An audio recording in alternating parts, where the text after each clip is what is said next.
Et si je vous disais que vos mains qui tremblent, vos pieds qui vous lâchent, ne sont pas dus à l'âge, mais à un effondrement silencieux que personne ne vous a jamais appris à reconnaître? Ce que vous allez entendre pourrait bouleverser votre vie. Je suis le docteur Bernard Morel. Pendant plus de 40 ans, j'ai exercé la médecine générale. D'abord dans un petit cabinet en périphérie de Lille, puis dans un centre de soins pour personnes âgées à Marseille. J'ai vu défiler des milliers de patients.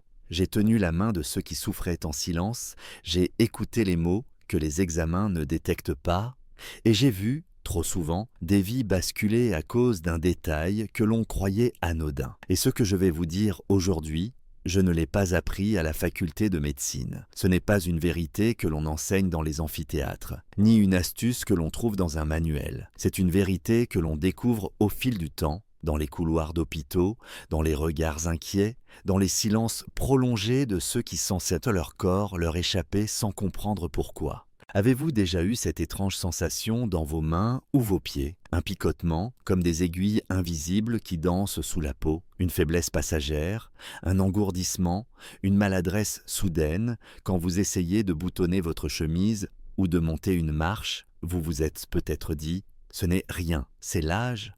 Et vous avez continué, jusqu'au jour où votre pied ne répond plus aussi vite, jusqu'au moment où votre main lâche un objet sans prévenir, jusqu'à la chute, jusqu'à la peur. Je me souviens d'un patient, Gérard, 66, en ancien facteur, un homme robuste qui avait traversé sa vie à vélo, par tous les temps. Il est venu me voir pour une douleur dans les jambes. Rien d'alarmant, pensait-il. 3 mois plus tard, il n'arrivait plus à sentir le sol sous ses pieds. Il trébuchait dans son propre salon. Ce n'était ni l'arthrose, ni la fatigue, ni même le diabète, bien que cela y ait contribué. C'était ses nerfs. Plus exactement, la lente agonie de ses nerfs, rongés par des années de carence silencieuse. Car les nerfs, eux, ne crient pas. Ils s'éteignent. Et c'est cela qui me pousse à vous parler aujourd'hui. Parce qu'on a trop longtemps cru que la perte de sensation, les fourmillements ou les douleurs nerveuses étaient un mal inévitable du vieillissement, une fatalité, une lente descente vers la dépendance. Mais ce n'est pas vrai, ce n'est plus vrai. Nous savons, aujourd'hui, que de nombreuses lésions nerveuses sont évitables. Mieux encore, elles peuvent être réparées. Oui, réparées. Et le plus extraordinaire dans tout cela, ce n'est pas une injection coûteuse, ce n'est pas une technologie futuriste. C'est quelque chose que vous avez déjà entre vos mains, dans votre assiette, dans votre placard, dans ce que vous mangez ou oubliez de manger chaque jour. Ce que vous vous apprêtez à découvrir dans cette vidéo, ce ne sont pas des recettes miracles, ce sont 7 piliers. 7 vitamines ou nutriments essentiels validés par la science qui peuvent transformer l'état de vos nerfs, ralentir leur détérioration et dans bien des cas, en favoriser la régénération. Des noms simples que vous avez déjà entendus, mais dont vous ignorez sans doute la puissance réelle sur votre système nerveux. Mais avant d'entrer dans le détail de ces solutions, permettez-moi de vous poser une question très simple. Pourquoi avons-nous accepté de souffrir en silence? Pourquoi attendons-nous la chute, l'accident, la paralysie pour agir? Pourquoi laissons-nous notre autonomie, notre liberté de mouvement, notre dignité même, être grignotés jour après jour, alors qu'il est encore temps? J'ai vu trop de patients regretter de ne pas avoir su plus tôt, et je ne veux pas que vous en fassiez partie. Vous qui m'écoutez aujourd'hui, vous avez une chance que Gérard n'a pas eue, celle de savoir. Celle d'agir, celle de comprendre avant que le mal ne soit irréversible. Alors si ce sujet vous parle, si vous ou l'un de vos proches ressentez ces petits signes d'alerte, si vous tenez à votre santé, à votre autonomie, à vos gestes les plus simples, alors je vous invite à vous abonner à cette chaîne, car ce que je vais vous partager dans les minutes qui suivent peut littéralement changer votre quotidien. Et grâce à vos abonnements, je pourrais continuer à transmettre ce que la médecine classique oublie trop souvent.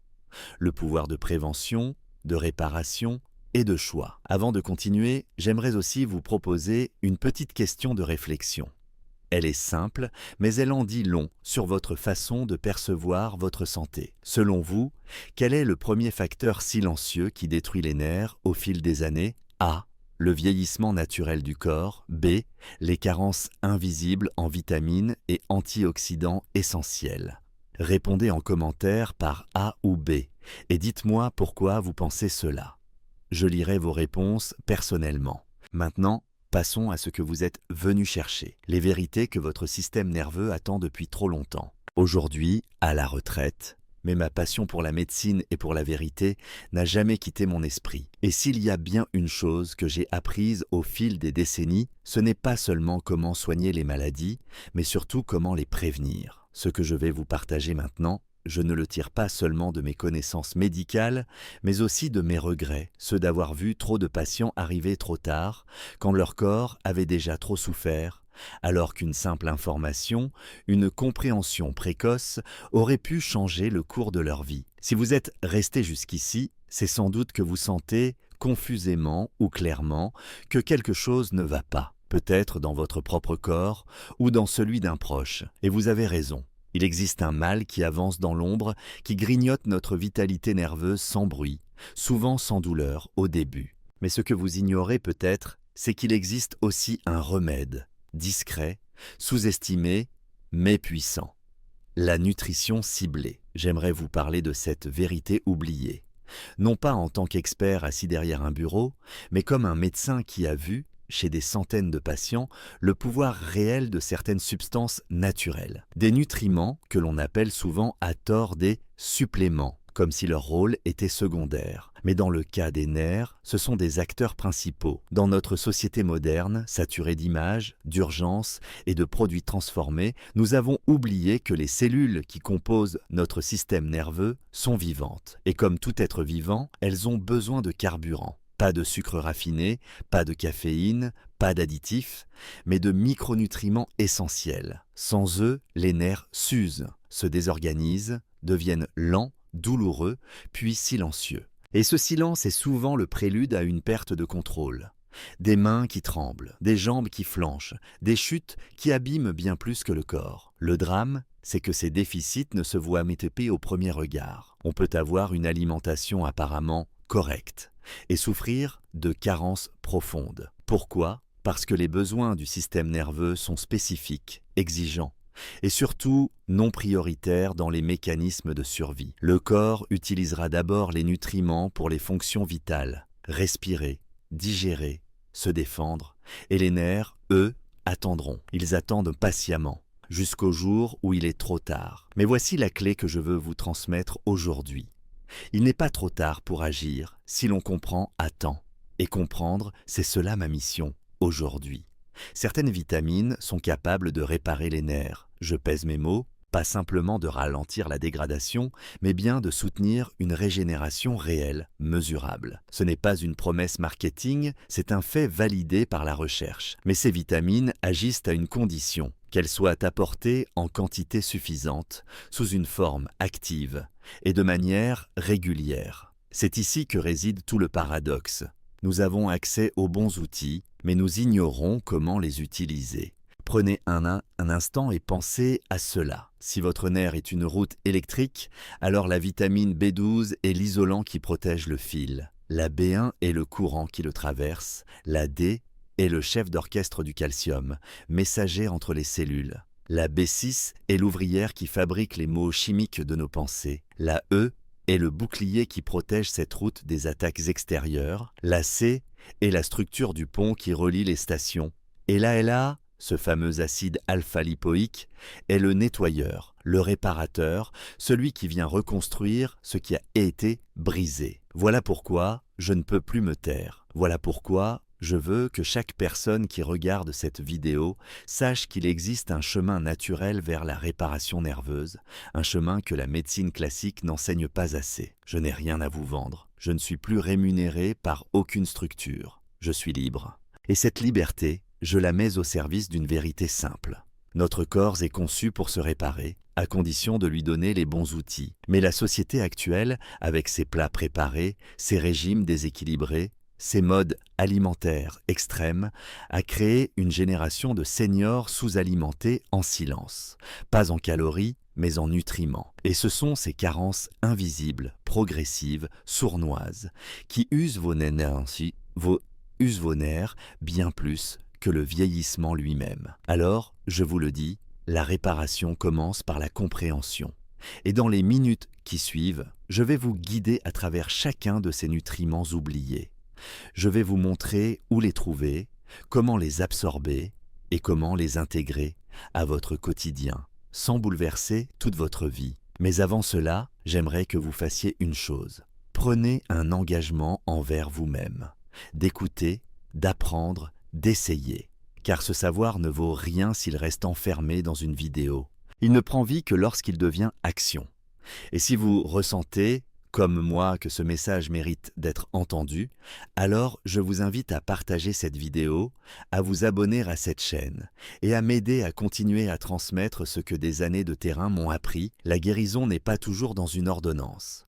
Parfois, elle commence dans le silence d'un frigo bien rempli. Médecin généraliste à la retraite, et j'aimerais aujourd'hui vous parler de ce que j'appelle, avec humilité mais certitude, les 7 piliers invisibles de la régénération nerveuse. Non pas des traitements miracles, mais des fondations biologiques que j'ai vues à l'œuvre dans la vie réelle chez des patients dont les nerfs semblaient irrémédiablement atteints et qui pourtant ont retrouvé, grâce à une attention nouvelle à leur alimentation, une forme de clarté, de mobilité, parfois même de joie de vivre oubliée. Lorsque j'étais encore en exercice, je me souviens d'un patient nommé André, 75 ans, ancien électricien. Il venait me consulter pour des douleurs diffuses aux jambes et aux mains. Son dossier médical était chargé. Diabète de type 2, hypertension, quelques carences mineures signalées mais jamais vraiment prises au sérieux. Ce qui m'a frappé ce jour-là, c'est qu'il ne venait pas tant pour la douleur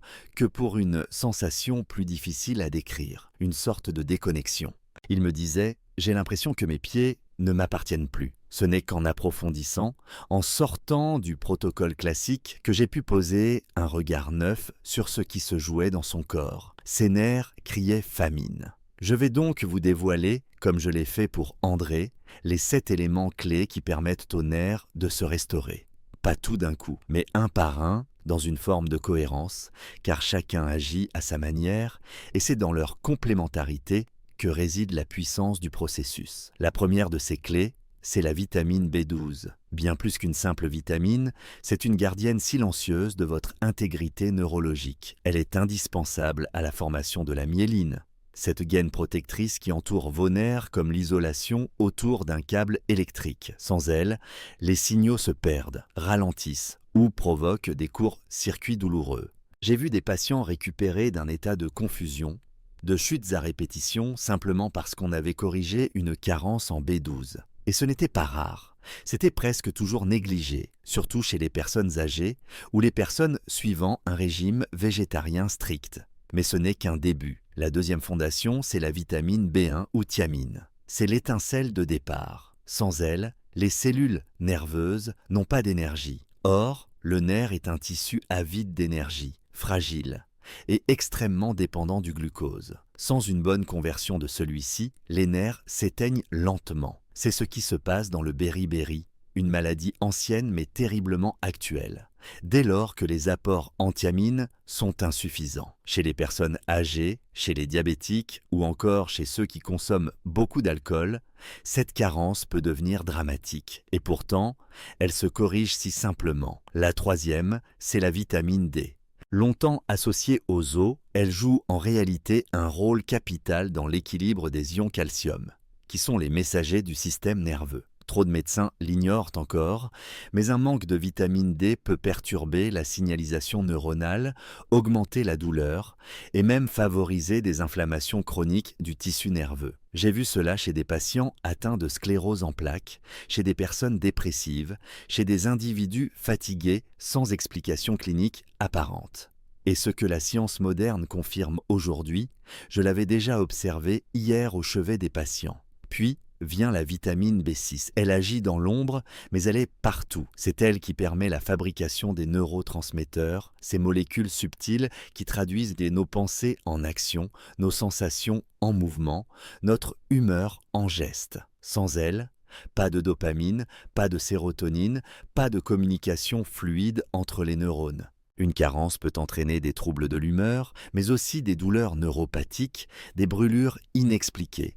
Une hypersensibilité. Chez André, ce fut un des premiers leviers que nous avons ajustés. Il disait quelques semaines plus tard, « Je dors enfin sans que mes jambes me réveillent ». Ensuite, il y a la vitamine E. Celle-ci est moins connue pour les nerfs, et pourtant, elle agit comme un bouclier. Elle protège les membranes cellulaires contre l'oxydation. Ce processus insidieux qui ronge nos cellules comme la rouille attaque le métal. Dans un monde où nous sommes constamment exposés à des radicaux libres, pollution, stress, malbouffe, la vitamine E devient un allié précieux. Elle aide aussi à maintenir une bonne circulation, ce qui est essentiel pour que les nerfs reçoivent oxygène et nutriments. J'ai recommandé à de nombreux patients de consommer plus d'amandes, de graines, d'huile végétale de qualité, et cela a changé bien des choses. La sixième, c'est la vitamine C. Connue pour son rôle dans l'immunité, elle est aussi un constructeur discret du tissu nerveux. Elle aide à produire du collagène, renforce les vaisseaux sanguins qui nourrissent les nerfs et agit aussi comme antioxydant. Lorsque les nerfs sont endommagés, la vitamine C accélère leur réparation, favorise une meilleure récupération après des blessures ou des opérations. Elle agit comme un catalyseur, un facilitateur de guérison. Et enfin, le septième pilier, c'est l'acide alpha-lipoïque, ou ALA. Ce n'est pas une vitamine, mais il mérite sa place ici, car c'est l'un des rares nutriments capables de régénérer les nerfs à la fois dans leur structure et leur fonction. Il traverse la barrière cellulaire, réduit le stress oxydatif, améliore la sensibilité à l'insuline et soutient la conduction nerveuse. Chez les patients souffrant de neuropathie diabétique, l'ALA a montré des résultats remarquables. Il réduit les brûlures, améliore la perception, renforce la motricité. C'est, en quelque sorte, le réparateur silencieux du système nerveux. Tous ces éléments ne fonctionnent pas séparément. Ils interagissent, se complètent, se renforcent. Et c'est dans leur synergie que réside leur puissance réelle. J'ai vu trop de traitements réduits à une molécule unique, alors que le corps, lui, fonctionne par équilibre et par collaboration. C'est pourquoi je vous encourage à ne pas attendre, à ne pas vous contenter d'un comprimé prescrit à la va-vite, à comprendre, à choisir, à bâtir vous-même la base de votre santé nerveuse, car vous avez ce pouvoir. Il commence dans votre assiette, il se prolonge par votre volonté, et il peut transformer votre vie, tout comme il a transformé celle d'André. Ce que je vous propose, ce n'est pas une promesse, c'est un chemin que je connais parce que je l'ai vu fonctionner. À vous, maintenant, de le prendre. Aujourd'hui, à la retraite, je prends la parole non pas pour soigner un symptôme, mais pour vous transmettre un savoir que la médecine moderne oublie trop souvent, le pouvoir de la prévention active. Lorsque j'exerçais, je voyais chaque jour des patients arriver trop tard. Pas parce qu'ils manquaient d'intelligence, ni de volonté, mais parce qu'ils n'avaient jamais reçu l'information nécessaire à temps. Ils attendaient que le problème devienne visible, douloureux, irréversible. Et souvent, les nerfs, eux, avaient déjà souffert en silence pendant des années. Si vous avez écouté mes précédents propos, vous savez maintenant qu'il existe 7 nutriments essentiels au bon fonctionnement et à la réparation du système nerveux. Mais connaître ces piliers ne suffit pas. Il faut désormais apprendre à les intégrer dans votre vie, concrètement, avec justesse et conscience. Car l'information sans action n'est qu'une promesse vide. C'est ce que j'ai expliqué à Lucette, 64 ans, venue me consulter pour des vertiges et des pertes d'équilibre qu'elle croyait liées à son âge. En réalité, après quelques analyses simples, nous avons mis en lumière plusieurs carences. Un déficit modéré en vitamine B12, une hypovitaminose D et une faible concentration en B6, rien d'extrême. Rien qui, sur une ordonnance classique, aurait déclenché l'alarme. Mais chez une femme qui, depuis des mois, ne sentait plus bien ses pieds et évitait les escaliers, cela suffisait à tout déséquilibrer. Ce n'est qu'en revoyant en profondeur son alimentation, ses habitudes d'exposition au soleil et en ajustant quelques compléments que sa stabilité s'est peu à peu rétablie. Alors permettez-moi de vous guider avec la même rigueur et la même bienveillance que j'ai eue pour mes patients, à travers les gestes simples qui peuvent faire la différence entre un corps qui s'effondre et un corps qui résiste. D'abord, il faut comprendre que chaque vitamine, chaque antioxydant a un dosage optimal. Et ce dosage n'est pas le même pour tous. Il dépend de votre âge, de votre mode de vie, de vos pathologies existantes et parfois même de votre génétique. Mais il existe des repères fiables qui, en l'absence de contre-indication médicale, peuvent s'appliquer à la majorité des adultes. La vitamine B12, par exemple, devrait être apportée à raison d'au moins 2,4 microgrammes par jour. Cela semble peu, mais cette quantité est souvent insuffisamment absorbée, surtout chez les personnes âgées ou celles souffrant de troubles digestifs. C'est pourquoi je recommande, dès 60 ans, de faire un bilan sanguin annuel et, si nécessaire, de passer à la méthylcobalamine en supplément, une forme bioactive directement utilisable par le corps. La vitamine D, quant à elle, demande une vigilance particulière. Dans nos latitudes, surtout en hiver, il est courant d'observer des déficits chroniques. Pour maintenir un niveau optimal, une dose quotidienne de 800 à 1000 UI est souvent nécessaire. Mais attention, la vitamine D n'agit pas seule. Elle a besoin de cofacteurs, comme le magnésium, pour être activée. Voilà pourquoi une alimentation trop pauvre en légumes verts, en noix ou en graines peut indirectement bloquer ses effets. La B1 et la B6, elles, se trouvent en abondance dans les céréales complètes, les légumineuses, la viande maigre. Mais encore faut-il que ces aliments ne soient pas ultra transformés, car la cuisson excessive ou les traitements industriels peuvent détruire jusqu'à 50% de leur teneur en vitamines. Une simple habitude, comme remplacer le pain blanc par du pain au levain, à la farine intégrale, peut déjà améliorer l'apport. Pour la vitamine E, je conseille toujours une poignée d'oléagineux par jour. Amandes, noisettes, graines de tournesol. C'est simple, naturel et extrêmement riche en antioxydants liposolubles. Nul besoin de gélules si votre assiette est colorée et variée. La vitamine C, elle, exige une consommation régulière de fruits et légumes frais. Pas seulement une orange de temps en temps, mais une présence quotidienne de crudités, de poivrons, de persil, de fruits rouges. C'est une vitamine hydrosoluble, qui n'est pas stockée dans le corps. Elle doit donc être renouvelée chaque jour, sous peine de laisser vos nerfs sans soutien structurel. Quant à l'acide alpha-lipoïque, le fameux ALA, c'est un cas un peu particulier. En quantité thérapeutique, il est difficile à obtenir par l'alimentation seule. Bien qu'on en trouve dans les épinards, le brocoli ou les abattes, les doses nécessaires pour soutenir une régénération nerveuse réelle dépassent ce que l'on peut ingérer dans une journée classique. Dans les cas de neuropathie confirmée, notamment chez les diabétiques, je n'hésitais pas à recommander un complément à libération contrôlée sous surveillance médicale. Mais au-delà des apports nutritionnels, il faut parler d'une chose que trop de médecins négligent, le mode de vie. Le stress chronique, le manque de sommeil, la sédentarité sont des facteurs qui épuisent les réserves vitaminiques du corps. Ils créent un terrain inflammatoire permanent, hostile à la régénération des nerfs. J'ai vu des patients prendre des compléments coûteux sans réel bénéfice, simplement parce qu'ils continuaient à vivre dans un environnement toxique pour leur système nerveux. C'est pourquoi, lorsque vous décidez d'agir, il ne suffit pas de remplir une pharmacie de compléments. Il faut revoir les fondations, la respiration, le repos, la lumière naturelle, le mouvement doux mais régulier, la gestion des émotions. Un corps tendu absorbe mal, un esprit fatigué récupère mal, et un système nerveux sursollicité a besoin de paix avant tout. Ce que je vous propose ici, ce n'est pas un programme figé, ni une vérité absolue. C'est une voie que j'ai vue porter ses fruits, à condition d'être empruntée avec sérieux, avec patience, et surtout avec régularité. Vous n'avez pas besoin de changer toute votre vie en un jour, mais vous pouvez, dès demain, commencez à mieux nourrir vos nerfs, à leur redonner les outils qu'ils réclament depuis trop longtemps. Et petit à petit, vous verrez peut-être revenir cette sensibilité oubliée, ce pas plus assuré, cette main qui ne tremble plus. Je n'ai pas de miracle à vous vendre, mais j'ai l'expérience de centaines de patients qui, à force de constance, ont redonné à leur système nerveux ce dont il avait besoin.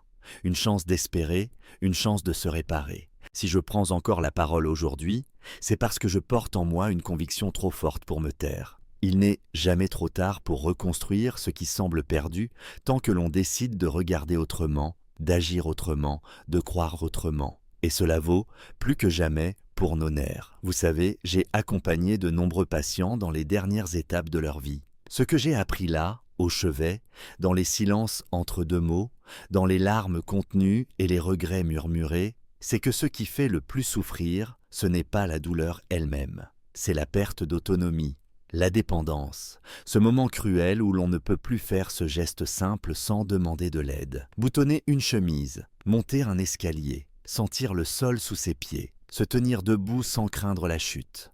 Voilà ce que les gens redoutent. Pas la vieillesse, mais la perte de dignité.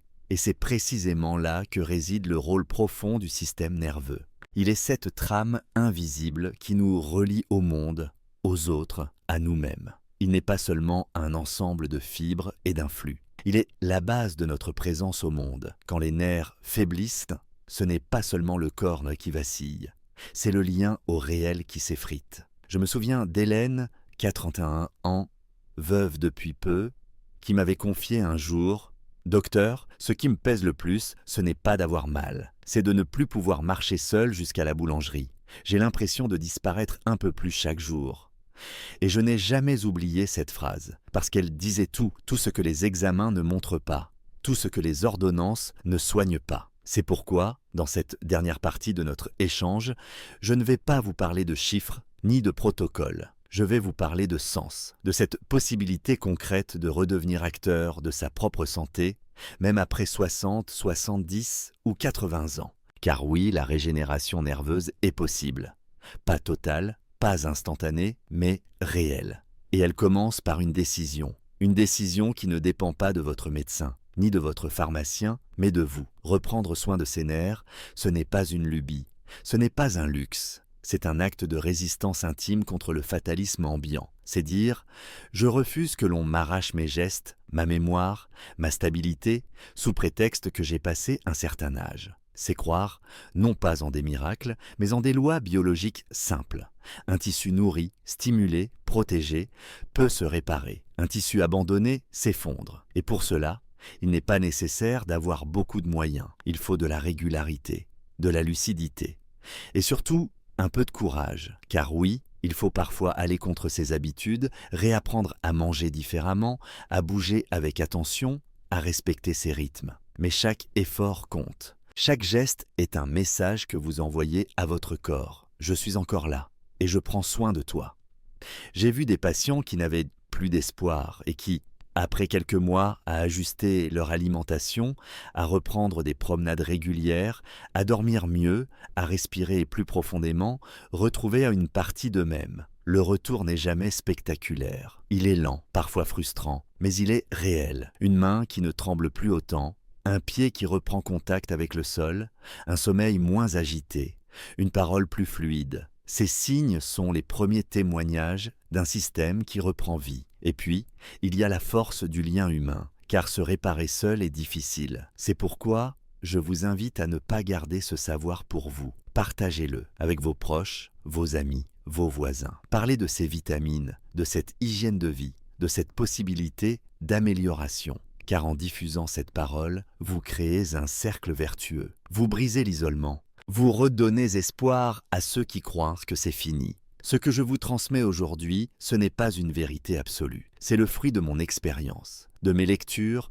de mes doutes aussi. Mais c'est une graine. Et si vous l'arrosez chaque jour avec bienveillance, discipline et persévérance, elle peut devenir un socle, un point d'appui, une base sur laquelle reconstruire non pas ce que vous étiez à 20 ans, mais ce que vous pouvez être maintenant, un être debout, digne, relié. Je ne vous demande pas de me croire sur parole, je vous demande d'essayer. Essayez pendant quelques semaines, nourrissez vos nerfs, offrez-leur ce qu'ils réclament depuis trop longtemps, des vitamines, du repos, du mouvement, de la lumière. Et observez, écoutez, sentez, vous verrez, quelque chose changera. Peut-être pas là où vous l'attendiez, mais ça changera. Et si vous doutez, souvenez-vous simplement de ceci. Tant que vous sentez encore, tant que vous marchez encore, tant que vous pensez encore, vos nerfs sont vivants. Et tout ce qui est vivant peut être honoré, soutenu, fortifié. Alors prenez cette responsabilité, non pas comme un fardeau, mais comme une chance de dire oui à votre corps. Un oui qui parfois suffit à renverser le cours d'un destin. Après avoir consacré toute ma vie à la médecine, et aujourd'hui, à 73 ans, ayant pris ma retraite, je ressens un profond besoin de transmettre ce que j'ai appris, non pas seulement dans les livres ou les hôpitaux, mais dans la proximité des vies humaines, dans les confidences, les silences, les regards fatigués, les mains tremblantes. Ce que vous venez d'entendre tout au long de cette série de réflexions n'est pas une théorie, ni une promesse de miracle. C'est une réalité que j'ai vue, vécue, confirmée. Une réalité simple mais puissante. Le système nerveux peut se réparer, mais à une condition, qu'on lui en donne la chance. Trop souvent, nous attendons que le mal soit installé pour réagir. Nous tolérons les premiers signaux d'alerte comme des effets secondaires de l'âge, alors qu'ils sont parfois les premières balises d'un effondrement silencieux. Mais j'ai vu des femmes et des hommes, parfois au bord de la dépendance totale, retrouver peu à peu de la sensation, de la force, de la stabilité, simplement en modifiant leur hygiène de vie, leur alimentation et en réapprenant à écouter leur corps. Réparer ses nerfs n'est pas une question de technologie ou de moyens financiers. C'est d'abord une question d'attention. C'est prendre conscience que le corps humain, même après des décennies d'usure, a une mémoire de réparation, qu'il a besoin d'être écouté, soutenu, respecté, que les bons nutriments, les bons gestes, les bons rythmes, quand ils sont mis en place avec régularité, peuvent faire recirculer l'énergie là où tout semblait figé. Je ne prétends pas vous offrir une jeunesse éternelle, mais je vous affirme qu'il est possible de ralentir, voire d'inverser certains processus de détérioration, non pas en luttant contre le temps, mais en l'accompagnant avec intelligence, avec humilité et avec persévérance. Nous vivons dans une époque où l'on court après des solutions rapides, mais les nerfs, eux, demandent du temps. Ils réclament de la constance. Et surtout, ils exigent du respect. Respect de soi, respect de son alimentation, respect de ses limites, mais aussi de ses capacités. Le véritable message que je veux vous transmettre, c'est que vous n'êtes pas condamné à subir. Vous avez un pouvoir, celui de choisir, dès aujourd'hui, une voie plus douce, plus cohérente, plus respectueuse de votre équilibre intérieur. Et ce pouvoir, personne ne pourra vous l'enlever. Le temps que vous consacrez aujourd'hui à comprendre votre système nerveux est un investissement pour demain, un investissement pour marcher sans crainte, pour écrire sans trembler, pour dormir sans douleur, pour vivre avec dignité. Et cela, à mes yeux, n'a pas de prix. Voici la leçon que j'aimerais que vous reteniez. Ce ne sont pas les grandes décisions spectaculaires qui changent la santé, mais les petits gestes répétés chaque jour avec amour et conscience. Une poignée d'amandes, un bol de légumes frais, 10 minutes de soleil, un peu de repos après le déjeuner, un sourire en se levant. Voilà ce qui nourrit les nerfs, voilà ce qui construit un avenir plus serein, plus stable, plus humain. Alors permettez-moi de vous poser une question simple, pour vous faire réfléchir et partager avec les autres. Selon vous, quel est le plus grand frein à la régénération de nos nerfs? A. Le manque d'informations fiables et accessibles. B. Le manque de régularité et de persévérance dans l'application. Je vous invite à écrire votre réponse, A ou B, dans les commentaires et à expliquer en quelques mots votre point de vue. Vos réponses aideront d'autres personnes à se sentir moins seules et à trouver leur propre chemin de guérison. Et si ce message vous a touché, si vous pensez qu'il peut aider d'autres personnes autour de vous, alors je vous le demande avec sincérité. Abonnez-vous à cette chaîne. Cela ne vous coûte rien, mais cela me donne la force à mon âge de continuer à me lever chaque matin pour écrire, partager, filmer, transmettre. Et si vous le pouvez, même symboliquement, même quelques euros, vous pouvez aussi faire un petit don pour soutenir ce travail. Je ne cherche ni gloire ni profit, mais à mon âge, le temps et l'énergie sont précieux. Et chaque don, petit ou grand, est un encouragement immense pour moi à continuer ce combat pour la santé, la dignité et le bien commun. Merci de m'avoir écouté. Merci de faire partie de cette communauté bienveillante. Et surtout, prenez soin de vous, de vos nerfs et de votre liberté. À très bientôt.